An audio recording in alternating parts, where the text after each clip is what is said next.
Boy, I am so excited. This is the very first episode of the Be Fueled podcast. And the purpose of this podcast is to really reach out to the masses because everyone deals with obstacles, everyone deals with challenges. And that's really the key behind what I want to do here is open up these conversations and discussions with everyone around the difficulties of dealing with these challenges. And how ordinary people who are faced with sometimes seemingly insurmountable challenges are able to find a way through and overcome. And so, in order to get going, I think you should know a little bit about who I am. My name is Tyler Bushman. I go by Ty, and I have a TikTok page, Fueled by the Day. I have an Instagram page, Fueled by the Day. And they're really focused around overcoming. The TikTok page obviously has some goofy content on it, which is fun. But my chief goal is to help people learn to realize really that they can get through the day and they can overcome. Future episodes of this podcast will be with guests. The goal is to have people here who are also ordinary, but have done extraordinary things.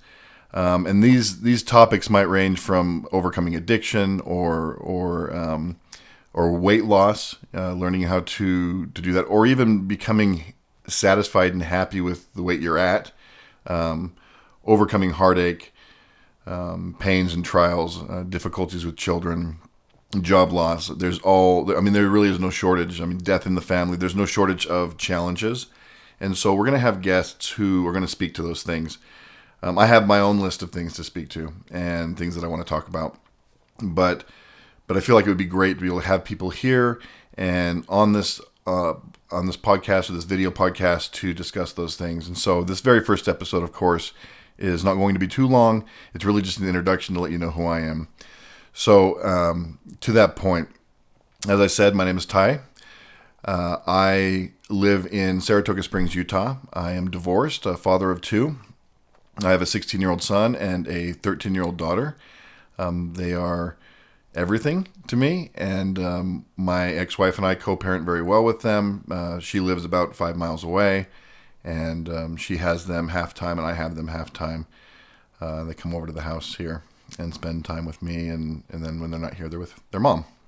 So I work for Adobe as a manager over consulting practice. That's what I do for my full-time job. So this is really just a side thing, a side hobby for me. Although I would say it's a very important part of my life, and I needed an outlet to be able to get these thoughts and ideas out, and this is the way to do that. I grew up mostly in Utah. For a short span of time, my family lived in California in the Sacramento area, and so we spent about 2 years there. I am LDS, which for those of you who don't know, I'm a member of the Church of Jesus Christ of Latter-day Saints. I joke often saying I'm not a good member, but I am a member. We'll probably learn more about that in future episodes, but my own challenges and things I have to get through. But I am a believing member of the Church of Jesus Christ of Latter-day Saints. I want to talk just a little bit about one of the challenges that I've faced. That's a physical challenge. And I think that in order to do that, I want to kind of set the stage as to where I was when I made the decision, excuse me, by the way, this is going to be rough. This is the very first episode, so we're going to have to work through the kinks as time goes on. I was about 60 pounds heavier than I am today. And this was in 2018. And it was bad. Like even getting off the toilet, my knees would hurt and I was out of breath, and just life was not good for me from a physical standpoint. My cholesterol was high and I wasn't doing very well. I grew up quite slender and never really struggled with weight until I got older and started to have challenges, mental health challenges in terms of my own self-satisfaction, my own self-love.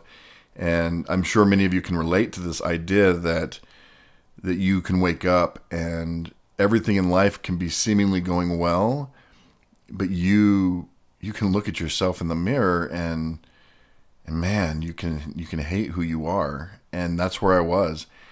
And I felt this emptiness, this hole inside of me.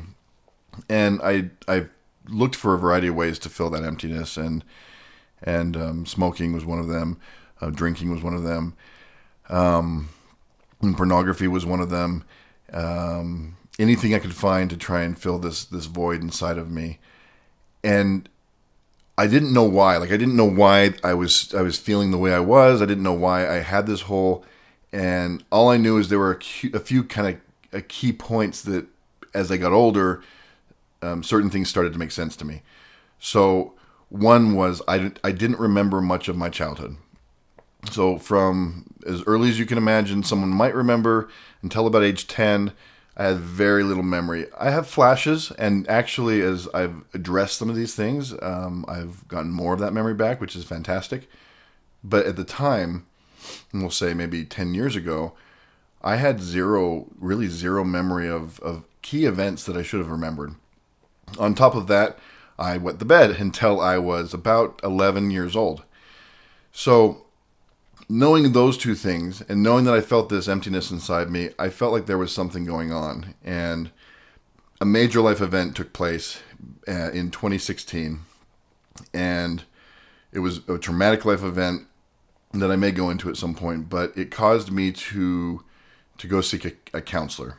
And as I sat with this counselor, they ran me through a series of questions, and they did, and I don't even remember what it was called, but they did this thing where they had me hold two paddles, and they would go back and forth, and it was supposed to mimic REM sleep. And the whole point was to access memories in my mind that were long since repressed, right? And it worked, and it was jarring because I was able to recall a memory that I had long since forgotten or repressed, where I was sexually molested as a child. So this didn't happen from my mother or my father, or anyone in my immediate family, but it did happen from someone in my extended family, and those memories came flooding back, and they were aggressive memories. It was almost like re-traumatizing myself, and we went through a couple sessions where they sought to work with me to address those things, and to even have a conversation with my younger self to say, hey, this is not your fault, and so on. Again, the purpose of this particular episode is not to go into detail on that. We'll do that at some point, but more to say, I now had a reason why I had this challenge. Right, I could now put a name to it, and I don't even mean a person. I mean, like, I could say I was sexually abused, and being able to just say that was so powerful. Being able to just say, yep, this thing happened to me, and now I know that I'm not crazy because I don't remember my childhood, or I'm not weird because of it, that there was an event that happened that caused me to react the way I did. I'm not crazy because I wet my bed until I was 11 years old. That there was something that happened that caused my body, my mind, my spirit, my soul to react in the way that it did.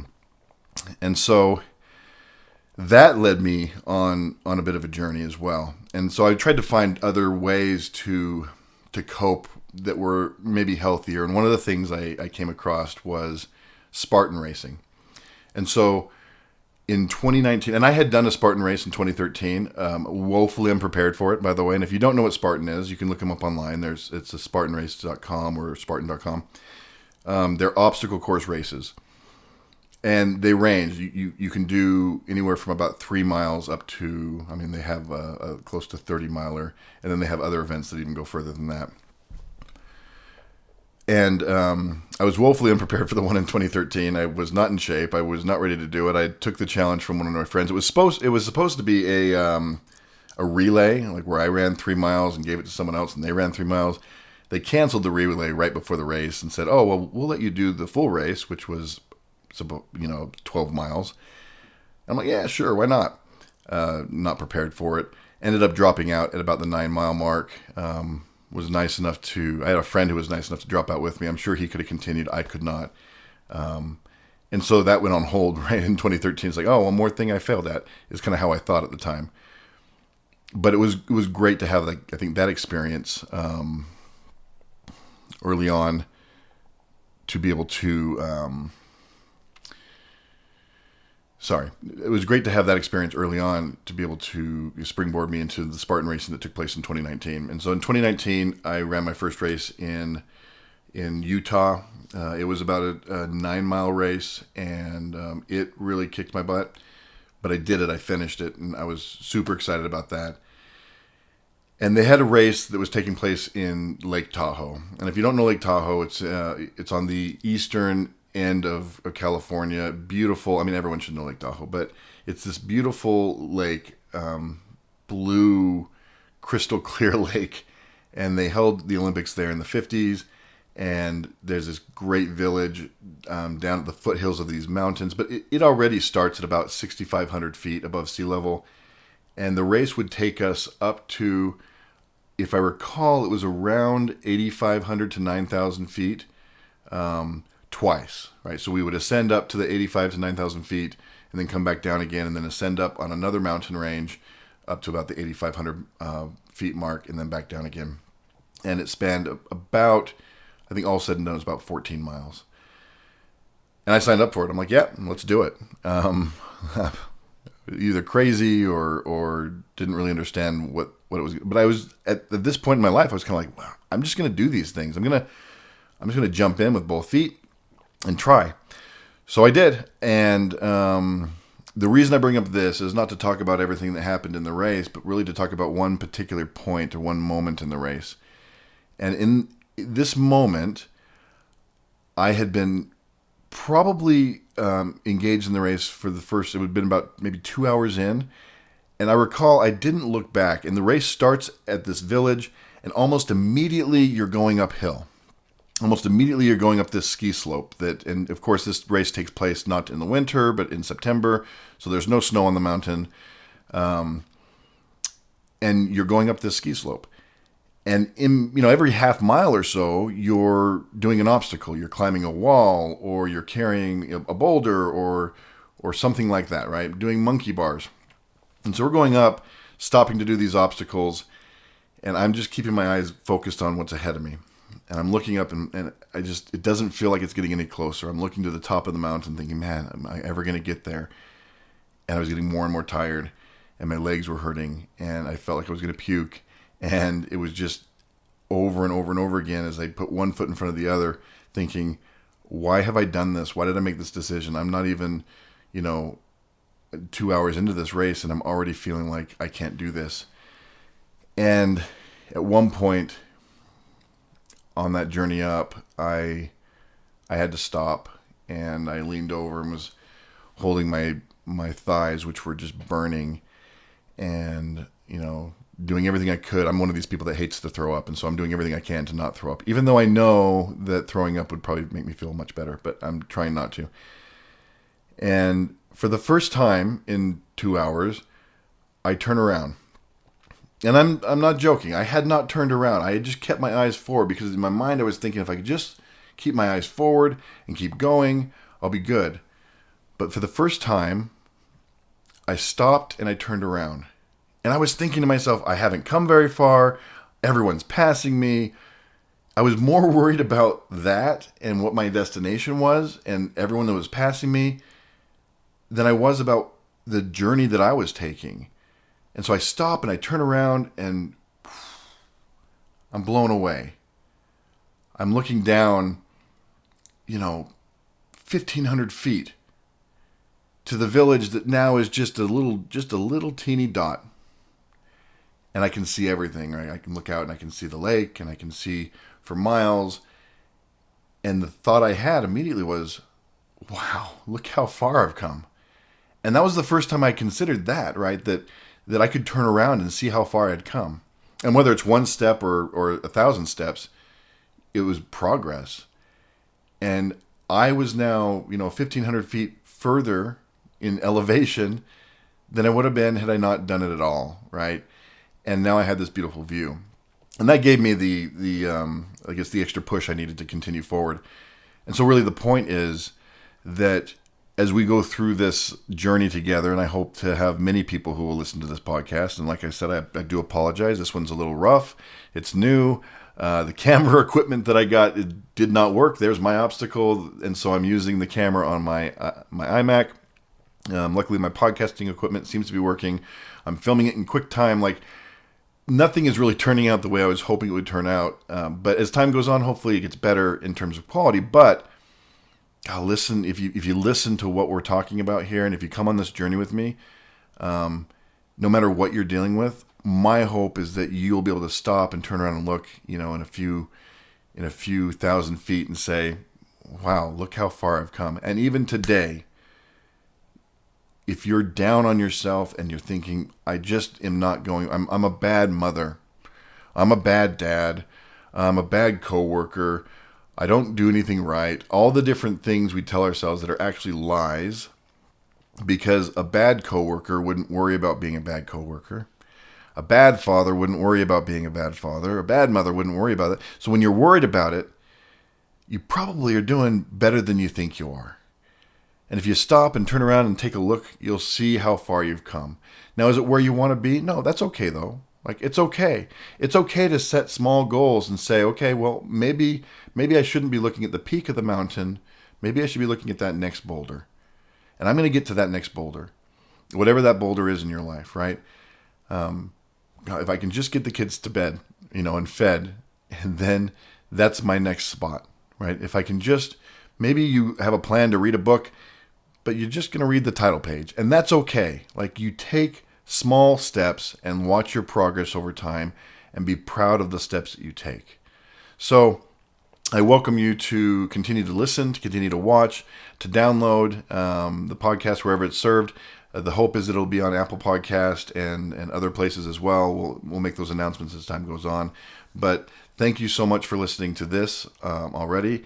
This is the Be Fueled Podcast, where we talk about overcoming. I am Ty Bushman, your host, and I look forward to talking to you next time. Thank you.